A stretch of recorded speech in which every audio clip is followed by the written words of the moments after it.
Hi, Sorry. everybody. My name is Justine Thomas. And my name's Gareth Thomas. And this is the T word. Hi, Gareth. I would ask you how you are, but are you going to be wearing a face mask anytime soon? Well, is anyone in the right mind going to wear a face mask? So I think after we had COVID, I'm pretty sure that it was decided that face masks actually didn't do anything. There was no benefit. The water droplets that come out your mouth when you cough are smaller than the lining of a face mask. And I think it's the people that are advising us to wear them probably have stocks and shares in PPE companies or something. I don't know. It's quite weird, isn't it? There's I can't remember his name. I saw an interview the other day, professor of factual science, who said that face masks don't do anything whatsoever to reduce your chances of catching a virus, whatever that virus should be. And I don't know. The other day I was listening to the news and it just got me really down. It's just, they use those buzzwords, collapse, them really dramatic words like collapse, overwhelmed, breaking point. And I think now we spend 25% of GDP on the NHS. We've got the biggest amount of frontline staff we've ever had. The NHS has money absolutely pumped into it. And it's there to service over 65 million people, roughly 65 million people. So the fact that there's maybe even I think it's 2,500 extra cases they've had so far. So if they can't handle 2,300 cases nationwide extra, then what is going on? I mean, we have to be asking questions in terms of, is the NHS actually being run properly? Because, if you cannot absorb, and this happens every year, it's not a surprise. It's not like shock horror. Oh my God, we've got more. It's winter. So surely there's someone in a planning room who their sole job is to think of, right, what do we need to prepare for this winter?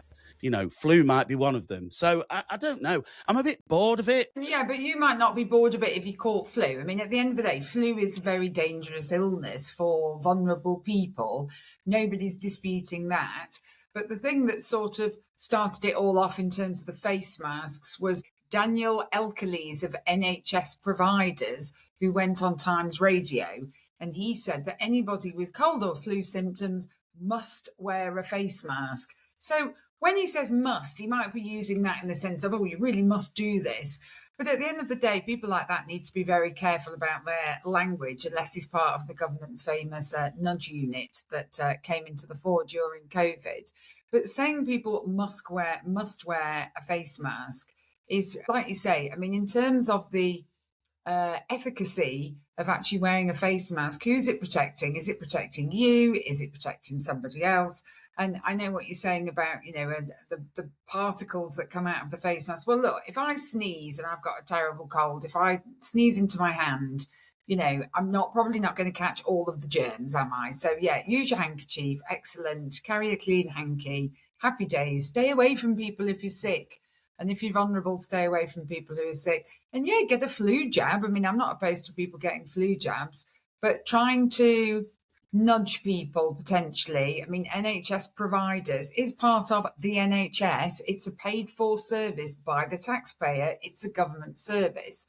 And trying to nudge people back into face masks is just, people are just going to rail against that because too many people felt that what happened during COVID was very sinister, was very draconian. And actually, when I look back to what happened at COVID, what was sinister actually was the way that people went along with these nudges, or not even nudges, they were diktats, weren't they? It was absolutely mandated to wear a face mask at a certain point.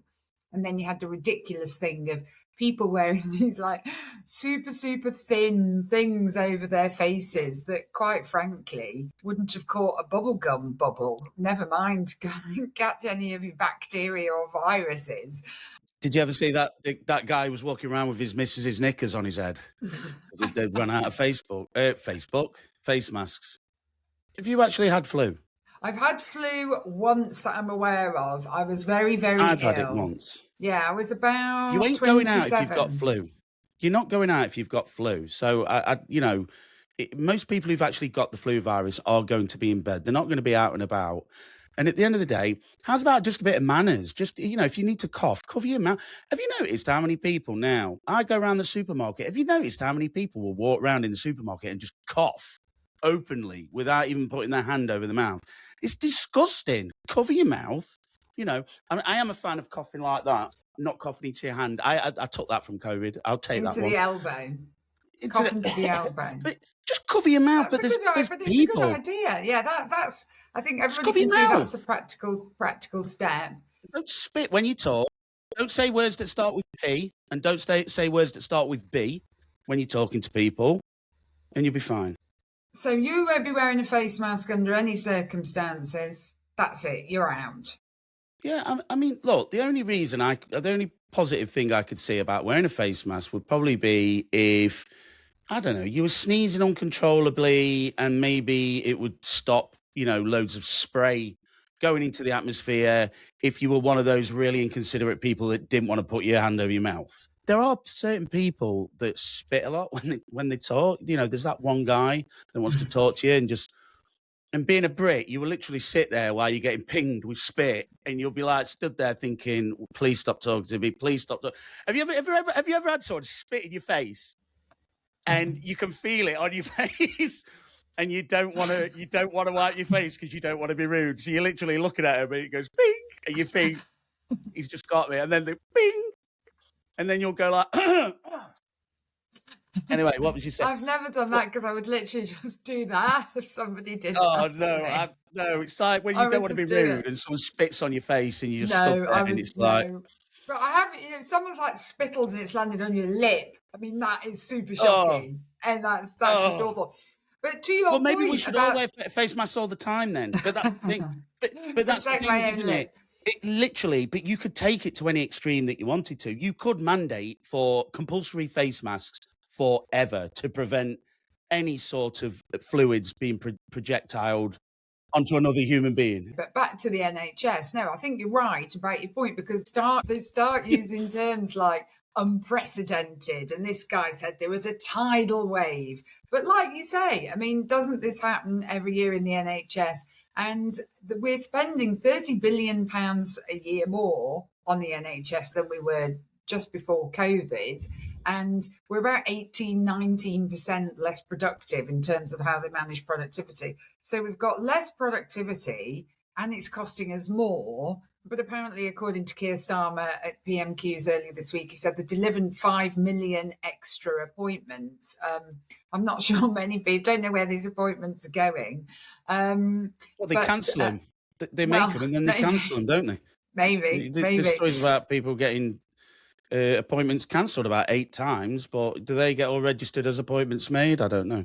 I don't know the operational thing behind it, but I think it's a constant request for more money, and in my opinion, it's just like the whole rest of the public sector. It's always clamoring for more money, but actually they're not doing any more with the money that they're getting. They're not being smarter with it. And I'm sick of hearing about doctors going on strike. I mean, the junior doctors, as they are unlovingly known to them, they got a 29% pay rise last year. So when Labour came into power, they got a 29% pay rise. They immediately said we're going on strike. They got a 29% pay rise. And now they're coming back out asking for more. I mean, these are people by the end that by the time they retire, will have something like about £125,000 a year in pension, I believe. So, I mean, you're not retiring on a shocking amount of money, are you? I mean, that's quite a lot of money. Obviously, that won't be there under this Labour government because they'll have basically spent it or will be bankrupt many times over before then. So, yeah, I think I won't be wearing a face mask. Sounds like you won't be wearing a face mask. And let's just hope we don't catch flu. Yeah, and don't strike at the time of year where old people are at the most vulnerable. It's not rocket science, is it? There's going to be a tidal wave of flu, a tidal wave. Well, that's inconvenient. We've got a strike happening that week. Do you know what I mean? It's just like, sort yourselves out and then lecture us after. Look, don't go on strike. Sort yourselves out. Sort your own problems out, and just how's about just treat the sick like you're supposed to do, like you're kind of paid to do? It's kind of your job. Do that.